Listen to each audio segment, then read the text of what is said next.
So then we are back with a more understanding from the renewed covenant from the Aramaic English translation of the word. These documents were translated from the original Hebrew documents of the time of old, from the prophets of Yahweh.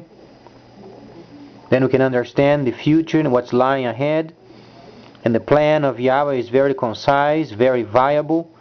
It's extremely important listening to people engaged in refurbishing our economy and what to do with it. And it's very obvious, the plan of Yahweh at the moment, it's the time of rebuilding. We are in a rebuilding time because we can evaluate from the original documents what it means. Then the presence of the Creator in the earth when the time came for the prophets to record the holy prophecies. So then, understanding from the viewpoint of the Messiah, he then warned the people that the end would have then wars and rumors of wars. And people unfortunately got stuck because they always relayed rumors of wars and pestilences and disasters at the end. But it's not so. They were never taught the time where then the new system would take place. But the Messiah spoke of it.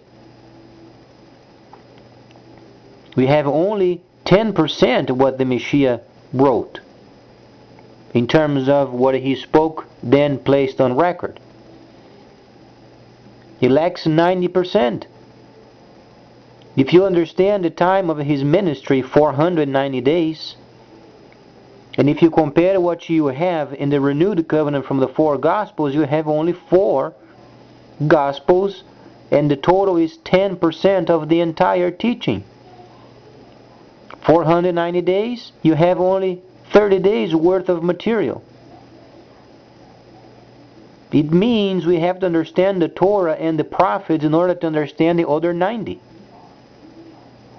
And there is a gap in Matthew, the first gospel, where then there is a gap of peace because of the refurbishment, time of restoration.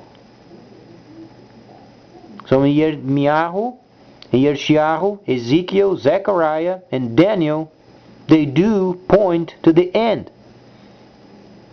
Yeshayahu, known as Isaiah, spoke, and he said in the 61st chapter, the time of rebuilding. That's where we are at. Then the understanding of the future is not what we should do, is what we should not do. Because we should be thinking in retrieving and taking care of our own country while we have time yet to work a deal with our debtors and then stabilizing our money, our monetary system. There are very bad predictions for next year of a high inflation. As any country printing a lot of money, at a certain point the market can hold it. So the point is, Yahweh has shown us what not to do. We should not be involved in wars. We should not be enticing wars, neither making deals with the weapons. We should retrieve from the world scenario and let China do the patrols. The first healthy understanding from the trade's viewpoint is establishing then a relationship with China and then Israel, and then from there a pathway throughout the Middle East, where each country, each leader then, they make a deal with China for development. Then it stabilizes the region while we then rebuild. We, Africa, we rebuild together. We remind ourselves who we were in the past, and then we use those teachings, and then we do ourselves, and then we help Africa to lift themselves up. As per the instructions in Revelation, we find the end of time in the trade's country. The country involved with the trade in the last days is China. And Yahweh has decided, because he knew there was a time of refurbishment, a time of replenishment, a time of rebuilding.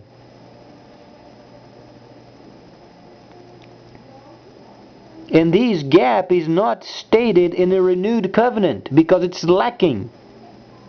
But we find in the previous, we find in the prophets. If you read each prophet related with the end, you find areas where there is a huge gap during the time of the refurbishment. While the nations, they prepare themselves to do trade with this main country then in charge of the end of times trade, China. Thus then comes in the time of peace for some time. But you don't find this area in Metichiahu, the first gospel, because it's lacking. But he did explain. But we find in the previous covenant, and then during the time of the prophets.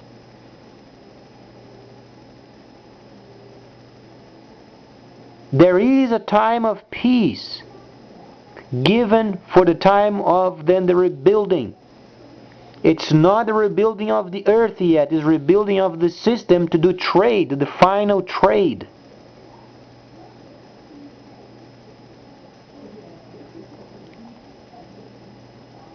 In no part in this conversation became religious. It's simply understanding the prophecies and the time based from the prophecies, from the time of old, from the time of Moshe, time of Moses in Leviticus. Because when you read Revelation, you are reading the second portion of Leviticus in the form of the prophetic events to come. This is what Shaul stated in Hebrews 10. And this peace comes from the diplomatic trade from China. As they establish the countries of the Middle East, they come together for a talk, they establish trade relationship with China, then a pathway of peace would come and will come. Because the cargo, then what they request, what they order from them, then is escorted by the military. And then imposes peace because of the beneficial trade for development.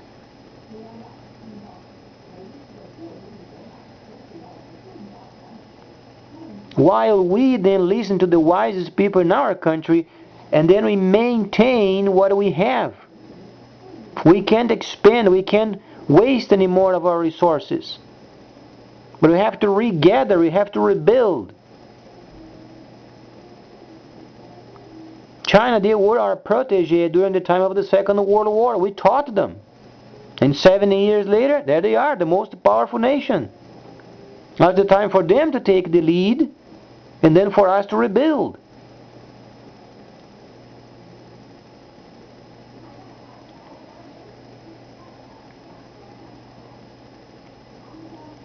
It's extremely important for China to have this conversation with the leaders of the Middle East. It's very important. They must establish a route of trade throughout the Middle East.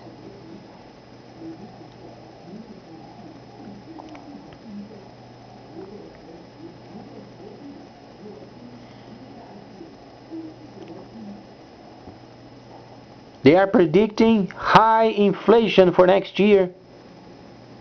Obviously, printing out so much money at a certain point, it doesn't match the market anymore. And the experts are predicting once we have 10% of inflation, then the rest of it is a short while. We have only this time not to do war. We must remain at home and do our homework and try to save our monetary system by then cut the spending from the world.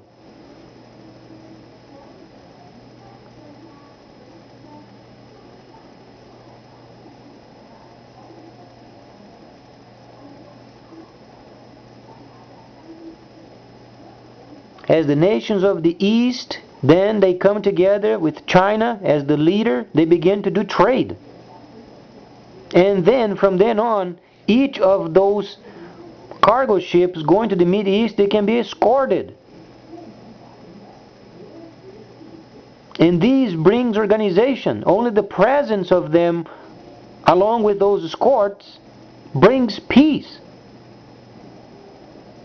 peace then is given because they are there to deliver the cargo. For the motive of rebuilding, because we are in a time of rebuilding. And we remove our ships from the South China Sea, and there is no reason for us to be in Australia.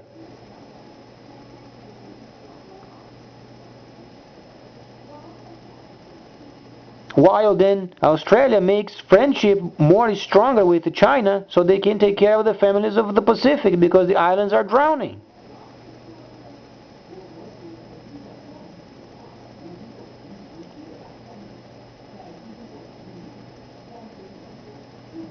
Yahweh's plan is very clear.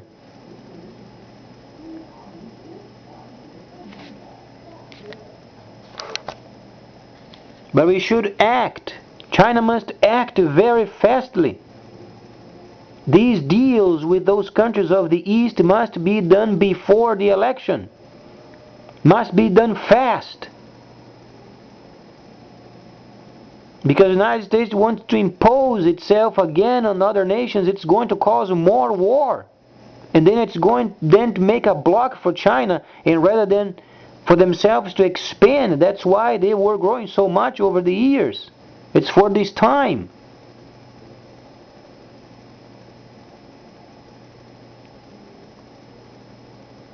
And then Africa is going then to make more developments based upon the riches, the mineral riches, going then to China, and then they give them with an expensive prices, only for the exchange of the ores.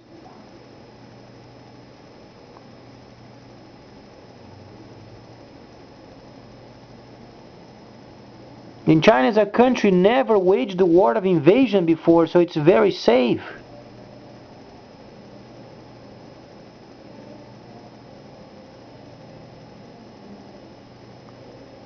And then, obviously, China would be very busy for quite some time.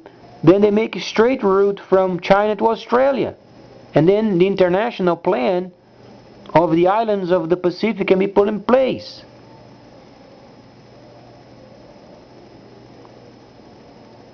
But China must take the lead. They have to trust what Yahweh has said regarding them and do the work. He must invite those leaders and come for a talk. No religion involved, what they have for trade. So then after they receive what they want from trade, then they believe what they want to believe.